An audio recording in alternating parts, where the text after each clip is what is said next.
Okay, looks like we're back live, and yeah. See how many of you guys. Wait till you guys get in here. Let's see how we work this out. Yeah, what is going on? Make sure we got full sound.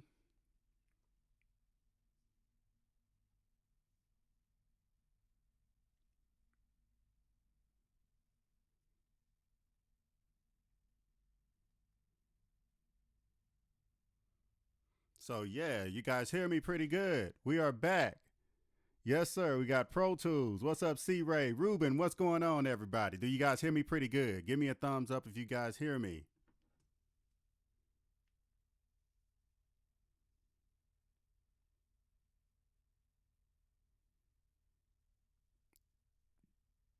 You guys hear me?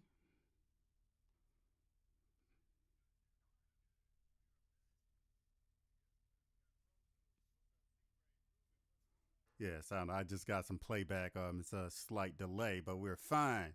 So let's give it a little test. Make sure we got that playback. So you guys hear me pretty good, guys. This is I must admit, doing it different. Well, doing using OBS from my MacBook. I'm using on my iMac right now, and it's a tad bit more difficult. I tried to do the Google Hangout. One of the big differences is that I had to actually go up here to my. If you guys can see this, I went up to my playback engine and I downloaded this cool little kind of like multiple signal flow like driver device audio thing. It's called Sunflower, and it looks like it's working fine. I still have my Apollo with the input as the microphone, and I had to change this to the multi audio device driver, which is Soundflower, which I just actually downloaded, and we're learning as we go along. For some strange reason, I can use the input from my microphone of the Apollo. I can use the Apollo inputs, but I'm kind of at a roadblock when it comes to using the output of the Apollo. So this is what being an engineer it's all about. Nice, nice, nice. Awesome, awesome. So did you guys when I press play on the beat, that's the output of the Pro Tools session, which I actually just rearranged the audio settings with the Soundflower driver. And so did you guys hear the beat when I played it actually? Give me a thumbs up if you guys heard it.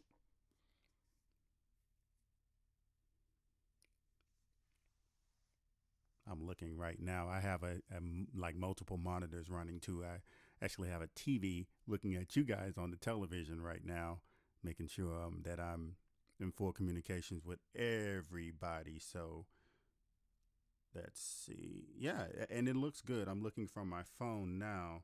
Everything looks good. It's not the highest definition, and so it's not too loud. So what's going on? What's waiting for this? Yes, man. I told you guys I have to. Man, I was coming to do this because it's only right. And remember, guys, this is my process of mixing. This is my basically this. It's not really a technical tutorial or anything like that. This is just basically how I navigate through getting those quick like 30-minute rough mixes. And sometimes the 30-minute rough mixes work for presenting it to a professional or like a manager, a singer songwriter. Songwriters are ready to write to it. So this is what the goal of this is to mix this beat, and you guys get this this first person view of how I mix a beat, and hopefully you guys can get something from it, and you can get those songwriters and those producers, those other producers and those managers to get on board with you, and you guys if you have any questions after I get done, I will be taking those questions and I will be answering them because this is what we do. And guys, once again, it's another successful day of being an audio engineer. We work through one of the most difficult things when it comes to engineering, which is getting sound. As an engineer, you're going to have to learn how to troubleshoot certain information. Well, certain things, you're going to have to do it quick. There have been times I was called by the track star, Sham and Zoe. I was in my bed at 3 o'clock in the morning and a Mo2 MIDI timepiece went out on the SSL AWS 900, and I had to go there to sync it back with the Pro Tools HD rig, which was the first 192. And those things are not easy to work with, and situations are not easy to work with when you have multi-platinum Grammy award-winning producers with this $2 million studio in their mansion, and they're standing over you, looking at you, saying, "Can you fix this now?" That was my time to shine, and I definitely did. So, guys, let's go ahead and get going. So, how's everybody doing today? Make sure I'm not being rude really quick. Awesome, awesome, awesome. So, let's start with the first thing I do. I already did some preliminary work, which I set up my tempo by going to this window here. Well, look, guys, I'm already screwing up. So I went to my tempo here, the tempo operation window. I have the 80s, the U87 like shock mount, like right in my face, so I can't see. I have to look around it. So this is it right here. I usually do 1 to 500. I learned this from the great DJ Cuddy in St. Louis. Even though I was a Pro Tools operator of music, he was a operator of music, period. So we go to 158, which I already adjusted that tempo. I just wanted you guys to see how I do this. And you can apply this to any DAW. Whatever method I use, you can apply it to any DAW. So next thing I do is I organize. I always put my drums up top. My drums up top because that's what's most important in the mix when you're actually just trying to do a rough mix or even a full blast mix of a track. I put everything as far as drum related up top, put effects in the middle, and put my synthesizers down. As you guys can see, I use mostly Roland for this because we had to get that 80s action going. So let me go ahead and make this rascal big right here. I always start with my kick drum. And let's go ahead and color code these tracks. So if you guys want to know how to color code, there we go. Boom.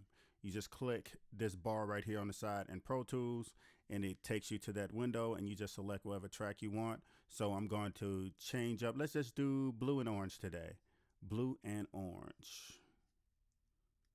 And did I mention, guys, my mouse went out too, so I had to change the battery on that real quick. It's like today is not a good day, but now it's a better day. So let's go ahead and listen to the kick. And while I'm listening to the kick, normally I split the bars up. And that's Apple E. And to make it easier when you're at a maximized view like this, make sure you put it on 4 bars so you can see it'll snap a little better. And it's true. Love the 80s, man. So, matter of fact, let's do this. Let's do it like this. These bars right here. And as you guys see, it's a lot easier this way. And like I said, I'm hitting Apple E. Quick keys are going to be your best friend when you're using Pro Tools or any other DAW. If you got those quick keys down packed, that means you can work extremely fast and efficient. So first thing I do with my kick is I take let's go with a compressor, a regular compressor. Even the records you guys hear on Spotify and Pandora, it's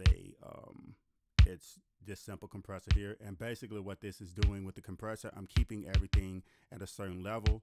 I'm mixing in headphones, so guys, don't take this tutorial personal if it sounds like crap every now and then because I'm using headphones. So there we go. And here is my infamous trick when it comes to my kick drums to get that knock. I take everything below here, and this is what happened. You don't have it on mute. Okay. Everything below about 80, and I take up 100. And we don't need that other stuff in there either. We don't need those high frequencies. So there we go. Sounds a little muffled, but it's going to all be a complete piece when the bass kicks in. And we can actually have a little bit because I want the bass to kind of have a little shine on top of it. So here we go. And let's change this Q. Let's take this Q to about right there. Just kind of give it that nice little, the little box hit. Okay. And then next, I go down here to the snare. And this is actually a Linn drum. If you guys are not familiar with the Linn drum, it is a awesome drum that Prince just murdered. So, and I murdered in a good way. And this snare, I kind of want to use a 1176 on it. The 1176, I take my snares very serious. Let's see. Let's go down. Let's go with a blue because that's what Pro Tools. Let's do a black face. Let's do a black face instead of a blue face. Okay. Are you guys with me? And here's another tip. We're going to turn the attack. And I like to release around 5. Now you guys see this pulling off that 0 a little bit. Okay. Wow. We wanted to hit right there. Now we're moving along to this. And let's give this a little, it's not that, it's a very important sound, but it's actually to accent the snare to kind of give it that, see how just like a real, like it's like opening the snare and then closing up when the snare hit. It's like, it just give it that feeling. The hi-hats are important. We want to make sure that hi-hats position to me, have you guys ever played a drum set before? It's like you're watching and why awesome. Have you guys ever played a drum set and the hi-hat is, if you're right-handed, it's always to your left, and you can cross your hands up with that snare when you're playing in the not kind of like the traditional over the hand hi-hat, then the left hand hit the snare kind of like that. So I give the hi-hat that dimension to go over farther to your left as if you are playing it. But it's just a subtle pan, just a really just serious subtle pan. So let's see. That's the intro. We're gonna handle that when we bring in the track in. So okay, so it's rough. It's rough. It is what it is, but it's enough to kind of capture your ear. You can go in and figure out everything after that if you want to critique it, make it sound a little better. But this is basically the preliminary thing I do with my drums. It's not much, guys. It's not much. And I'm going to be doing advanced mixing as well as we move along throughout the year. But yeah, I just want to make sure that I get this out the way first, which is the rough mix.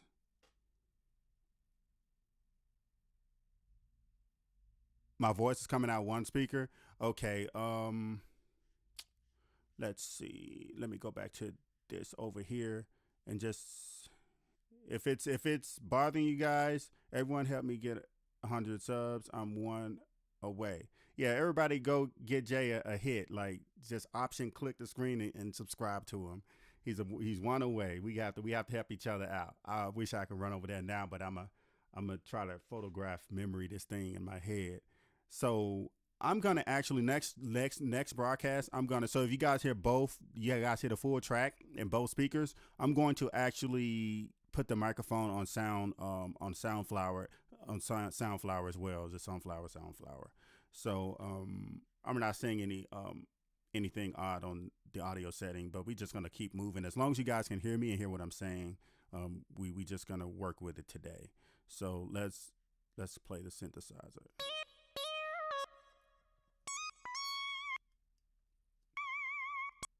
Yeah, boy. We're gonna go. Let me start with the piano. Okay.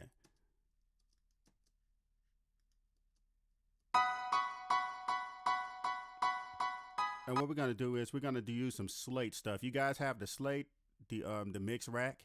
That is, oh man, it saved my life when it comes to certain plugins, because Slate just have a different sound. It's like different from the universal audio stuff. It kind of adds dimension to it. Look at that. You guys get to see the updates and everything. Thanks, Steven. Yeah, I think that's on purpose. Yeah, so let's see what we have here. Let's use an SSL. I love SSLs on my snare, and this is the rendition of the SSL. Let's not my snare, my pianos. I'm so sorry, guys. Like, I'm just talking. So I like to,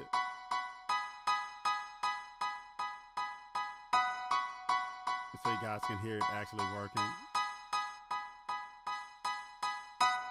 You hear that? It already has a little bright sound on it. So let's turn it down. That's actually pretty neat. So we're gonna keep it about right there. Let's get some of these mids out. Let's do about, because it's a rolling piano, so rolling pianos are really bright. Let me crank this down really quick.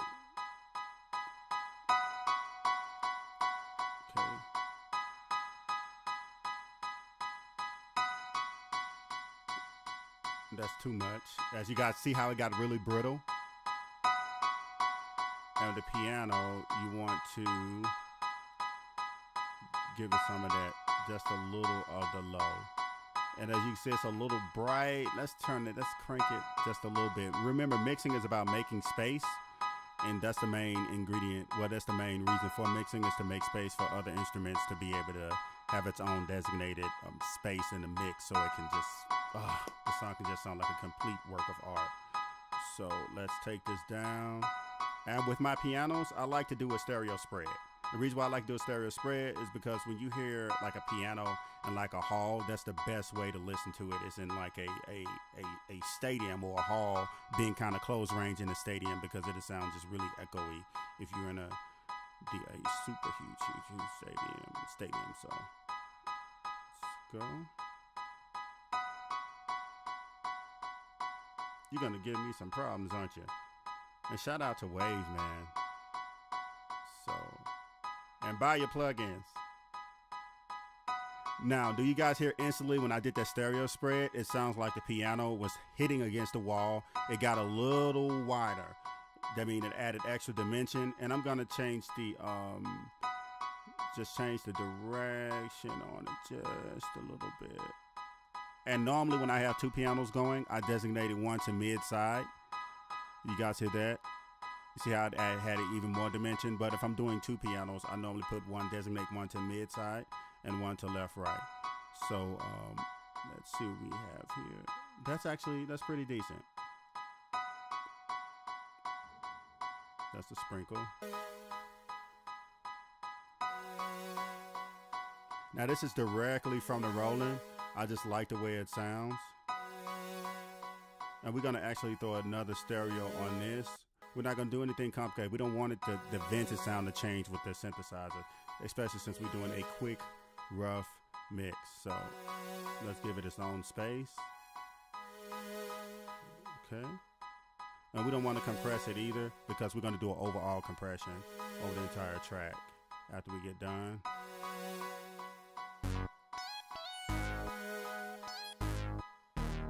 Okay, now this is my method. What I do is right here, when I get to the bass, let's take it up to the kick, because you don't want the bass, since the bass and the kick are the most important low end factor of the track.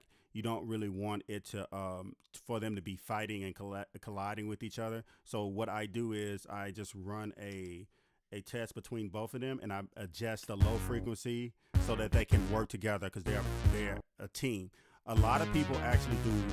Sorry about that. A lot of people actually do sidechain, but I like just the organic process of just doing the mix with the bass and kind of just working out their relationship, the bass and the kick together. I just like that process of just doing it manually. So.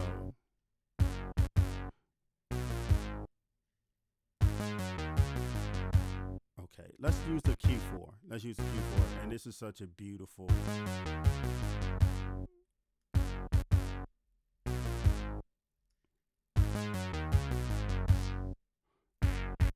There we go. And the reason why I hit that 2K just a little bit is because if you guys can hear that white noise under the bass, it kind of just give it that funk synth flavor. So since my kick is actually on 100, I take that part out right there. So let's dial it in manually. This is just, I love this. Let's move this.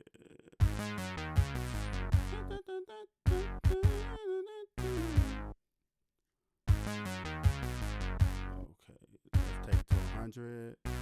Let's thin up that Q a little bit. Exactly to. Okay, let me tell you guys how I cross-reference this. As you guys can see, look at the screen right here and look right here. With my subs so that they won't fight, this is living in 100 hertz. So this right here is living, and I'm going to go through and answer you guys' questions. I see you guys are chatting and talking right now, so I'm going to go through when I get done. We got about 5 more minutes before we get everything situated, but this is important. This is very important, guys. When it comes to your kick and it comes to your bass, this is what I discovered, especially with mixing for radio. When you have your kick at a certain frequency and you want your kick and bass to work together, make sure that they are like one is designating a certain area and the other one is pulling out of the area that the kick is designating or the bass is designating, and you are giving it that nice boost the low end, especially with the bass, and take some of the low end out with the kick. But as you guys can see, take a look at one, this right here, the orange, and then take a look at my Q10, which is this is the Q8 one.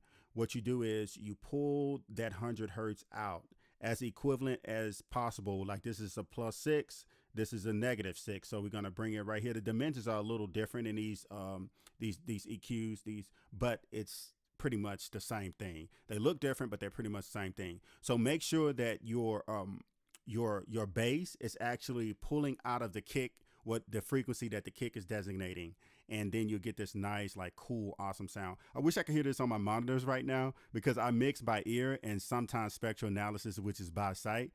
But for the most part, this is pretty much how I do it. Don't mix on headphones, do playback. Okay. Okay, so what we're gonna do is pull the bass a little bit. We're gonna bring the kick a little bit. So let's make sure they're making sense. Okay.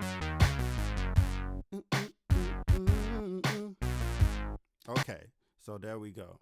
So now I got the main instruments out of the way. Let's take a listen to the synth and let's work from there. The lead synth. Oh.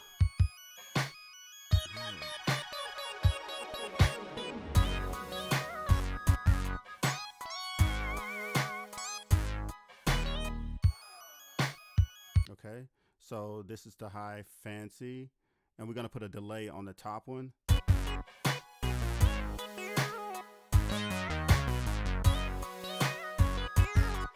Okay, we sounding analog as heck right now. Let's give the flute a little bit.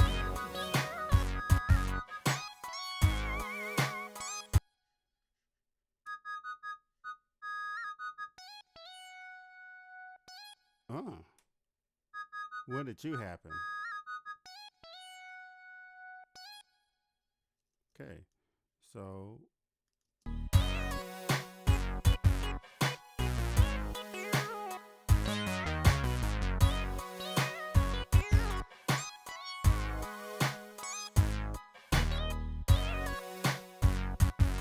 okay, so here is an error, and sometimes now we're gonna get some real world stuff here. Since when I was bouncing the record down, bouncing the beat down in Logic, I didn't solo the flute and the high, so we have two high harmonies. So like the fancy, she's fancy, I didn't solo it when I was actually bouncing down the flute. So what we're gonna do is we're gonna take a look at this flute and we're gonna cut off that excessive fancy. And there is Natasha.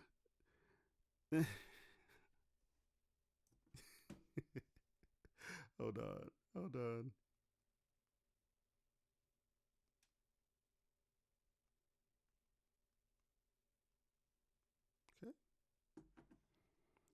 And let's see the flute. Let's go to this flute. Okay, so we're gonna cut off that.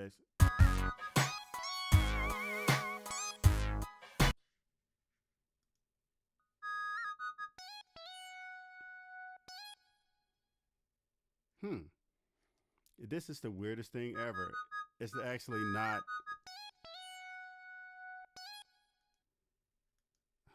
This is weird as hell.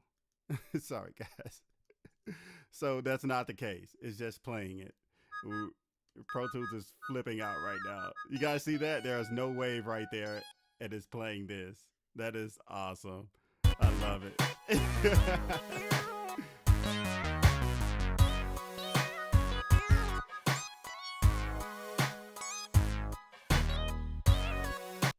So let's pan the flute because we don't need to EQ it. This is, like I said, this is rough efficiency.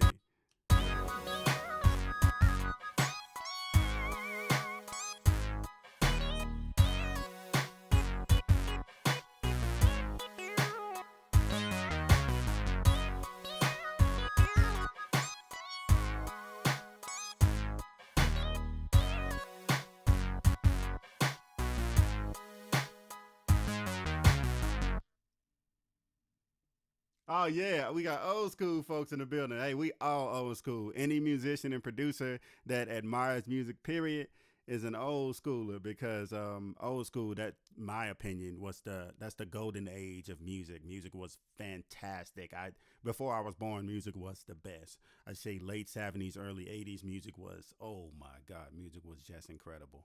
Shout outs to the Gap Band, the Commodores, Earth, Wind and Fire, including Frank Sinatra, the guys that occupied the space in the 50s, Quincy Jones, everybody. I just love anything like vintage. That's why I am on a treasure hunt for rolling 106s, Jupiters, Junos, System 100s. I am on a treasure hunt right now to physically own these things in my studio. Forget all the other stuff.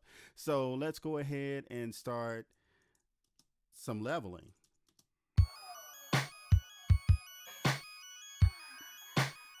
Okay, that's the green part. Woo.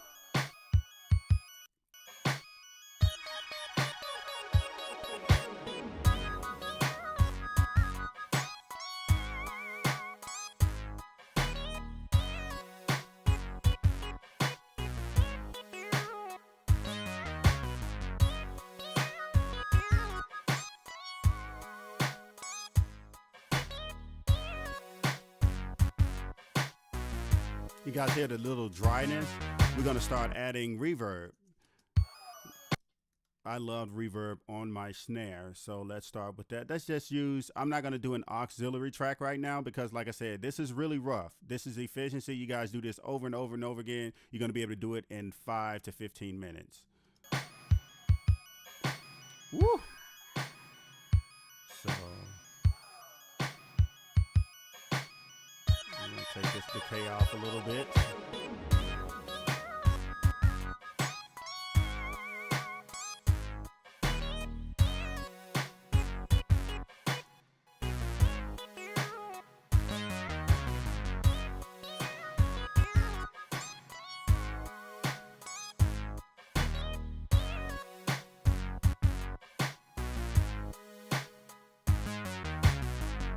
Apple equal?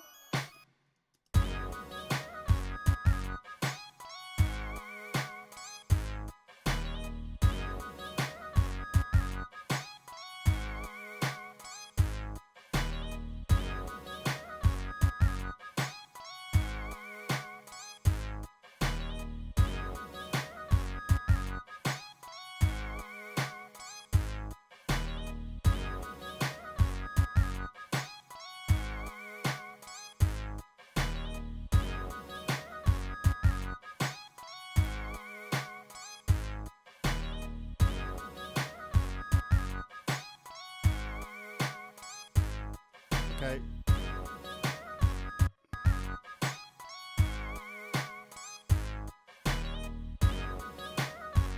Okay.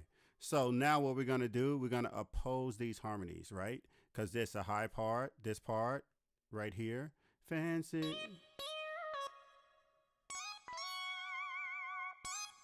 Okay.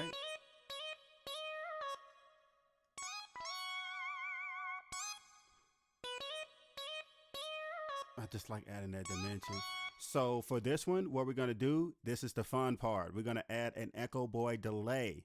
But guys, please buy your plugins so you can learn them. When you just have a bunch of plugins, you're just a guy with a bunch of plugins versus buying them one at a time and learning each one of them. I mean, I'm not saying this to kind of be like a disciplinarian or anything like that, but I'm saying when you actually buy the plugins, you get to actually learn the plugins versus just being the plugin guy. Because these plugins are, some of them are just expensive, but you at least get to learn them and be able to appreciate them. You know what I'm saying? So let's sync this with our tempo. This is Echo Boy, Phil Tan. Shout out to Phil Tan. He put me on this. That mixed Diamond for Rihanna. He mixed a few records for us when I was working, and I was road engineer for Jibs. He's a phenomenal engineer. Shout out to Phil Tan for giving me knowledge on this plugin. So.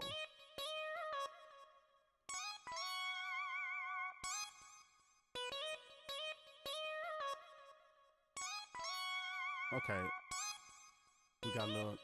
So the great thing about this one as well is I like the kind of telephone effect. So what we can do is we can give the actual filter, let's give it a little saturation. We can actually give it, oh, that's beautiful. And you guys hit the different dimensions. We have like 3 different positions. We have the right with the main one. We had the left with the main lead, and then we have the right with the harmony, and the delay kind of just fill out the centerpiece and kind of give it an extra dimension, make it a little wider, and kind of give it that wetness sound that you need that's going to sit in between. So here we go. Let's listen to it without the part.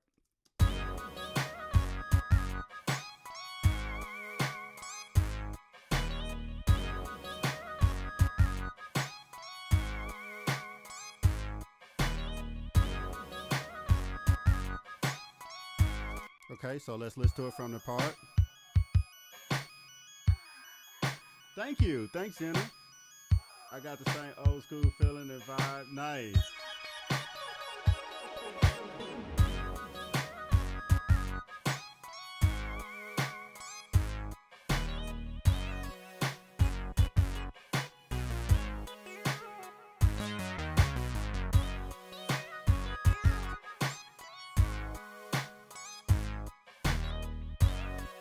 And really quick, automatically off the bat, when I heard the bass, I noticed that it wasn't sitting properly. So what you do when something isn't sitting properly, a compressor is always, if not most of the time, the answer. So what we're going to do is I'm going to use, and this is going to be pretty odd, I'm going to use an LA2A. This is actually my favorite compressor.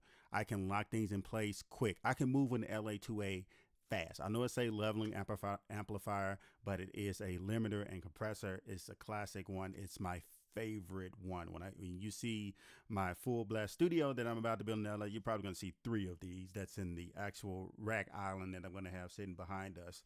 So let's go ahead and see if we can tame this bass a little more, give it a little glue. I'm going to pull off it. Oh, you're a bad boy, aren't you? So we're gonna pull off.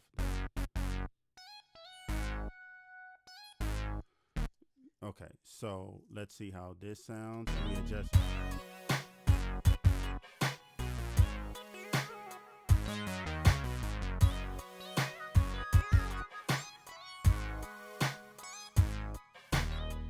Okay, guys, and we got this 80s joint. Now let's do the final process. Now, this is a crash course in mastering. Surprise. Not necessarily mastering, but this is the gist of it. What we're going to do first is we're going to add a compressor to the master fader. What I did here, like I created a master fader. Everything is feeding into this automatically. Pro Tools has done a phenomenal job with the routing. So they do a wonderful job with a lot of things, but this is one of my favorite things that they've done. Is the routing is very simple. So what we're going to do is, this is my favorite SSL. If you guys don't know what an SSL is, an SSL is a large formatted console. And right now I'm using a Universal Audio one. I am going to buy it for sure. It's just amazing. But an SSL is a large formatted console. It's the big mixing board that you see in majority of the studios. And of course, there's a Neve, there's a Trident, there's a Neotech. It's different types of controllers or boards out there. It's straight analog. It has multiple channels, compressors. It does have channel compressors on it, and a master fader, well, not a master fader, but a master section compressor, which is this bus compressor, which sits on the mastering section of the SSL, not on the channel strip. It sits actually on the mastering, the master section of it. So what I usually use this for, it's not like something extremely complicated. I'm looking at my levels now. Let me do a bypass. This is too much for me. I normally wanted to hit about right about here. And let's see, I'm looking at my meters now, but we wanted to hit at 6. So what I'm going to do is we're going to take the loudest section of the song.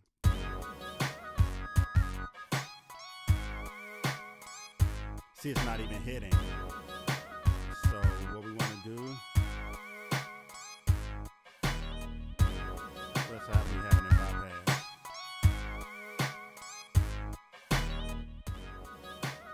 So what I'm gonna do is right at the point to where you don't hear it doing that pumping and sweating. That's what we call it in the engineering world. And we're gonna leave it at 2-to-1 ratio. And we want to leave the release at auto because I trust a $1 million console. So the SSL bus compressor is basically glue. That's what it is. It's the glue to the mix. And now let me add a limiter, and I'm going to bring it up to +0 to where it's not hitting red. And we're going to pull back about -3. So let's see what we have here. The dynamics. And thank you guys for hanging with my boring self. So let's see. And I take my output ceiling to about 0.2. And if you guys look right here, if we hit about 3 to 6, we're going to be in a good place.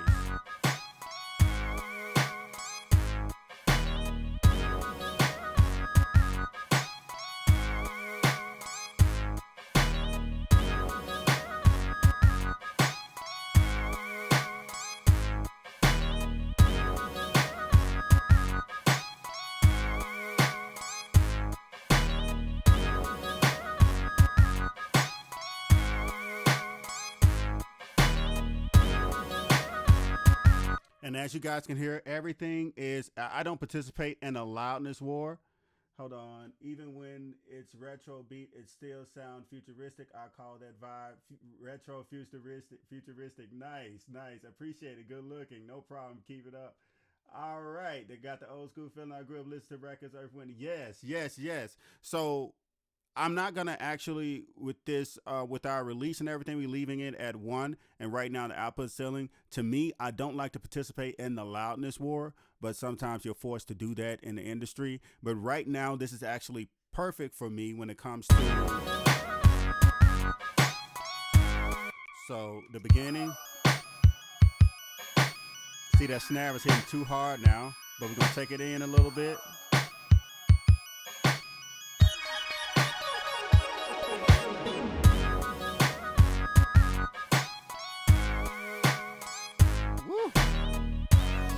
And did you guys hear this section here? It's still resonated, so we're going to take that part out.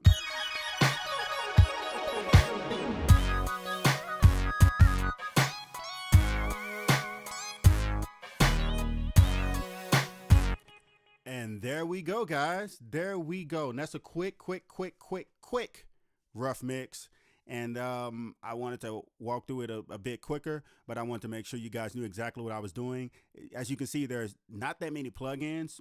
The real mix is going to have a lot of plugins, just depending on what the artists want or what sound you're going for. But this is a quick, rough mix. It's not going to sound distorted when your singer or your songwriter listen to it, or the producer that you're working with listen to it, managers, record labels, whatever, whoever you're presenting this to. It's not going to sound like crap when you present it to them. I'm not saying that your stuff is going to sound like crap, but I just want to make sure that you guys are getting some great information and able to present yourself in the the highest quality way when it comes to presenting a beat. So you guys are absolutely phenomenal. Do you guys have, thank you so much. Do you guys have any questions about what I'm doing here? Because I want to make sure that I am communicating, and I want to make sure that you guys are understanding exactly what I'm doing and how I'm doing it. So if you guys have any questions, be sure to ask now. We'll be on for another 3 minutes because I have to do a quick run and then come back and do a full mix on this track because it's going to the catalog, because you guys are, I had to show you guys this even though it's going to a private catalog because you guys are freaking phenomenal. So vocals next. Yeah, we're going to do She's Fancy. Shooby-dooby-doo. We got to get that 80s in, that 80s kind of vibe, late 70s. So yeah, we got to do vocals. We have to do vocals.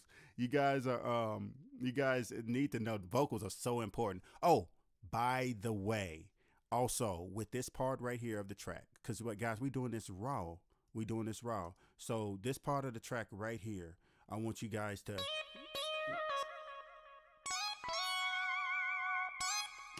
if you guys saw me producing the track, what I'm doing with that part is I'm going to actually layer that part. I'm going to take it down really low, but I'm going to use a talk box and a vocoder and stack the heck out of it saying she's fancy. So it's going to be like, she's fancy, she's fancy.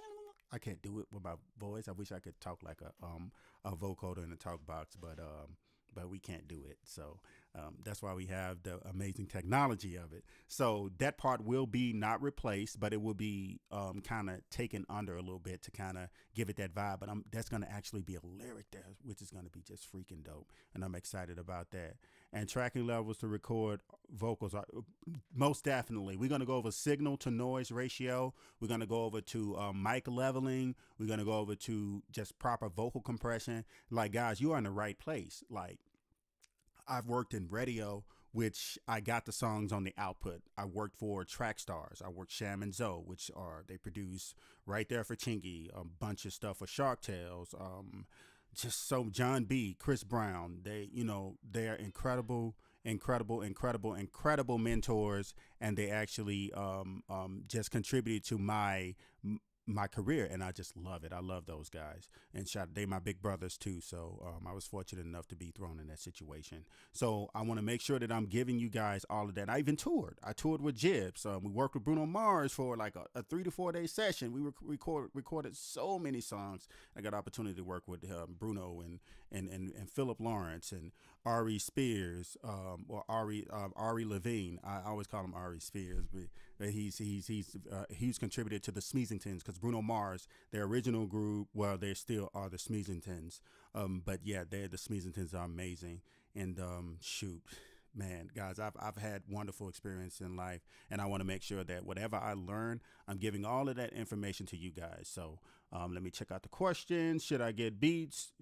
Should I get BeatStars to stay on Orbit, or both? Always be on both. If you want to promote yourself as a producer, be on as many platforms as possible that actually focus on production, or it's centered around record producers and songwriters. And call 911. That's a killer mix. Great. Oh, thanks, bro. Thank you. Wow. Oh, yeah. That's awesome. So yeah, vocals next for sure. Within the next few weeks, I will be traveling to San Francisco next week and recording and actually doing a conference in San Francisco. And then the week after that, I will be in LA for the meeting with our new company. And I will be doing stuff in the studio down there as well, because I'm only like 200 miles from LA right now, but I have to run over to San Francisco. I wish I was in LA. But hey, it is what it is. You guys are the most amazing people, viewers, audience, artists, creators ever in history. You guys are like family to me. Well, you guys are my family. I really do appreciate it. I'm going to get my tall 6'5" behind out of here, and I hope you guys have a wonderful Sunday. And let's see what we have here. Let me see what any more questions we have going on here. Don't look like it. So you guys have a wonderful day. You guys are my family. Thank you and good night.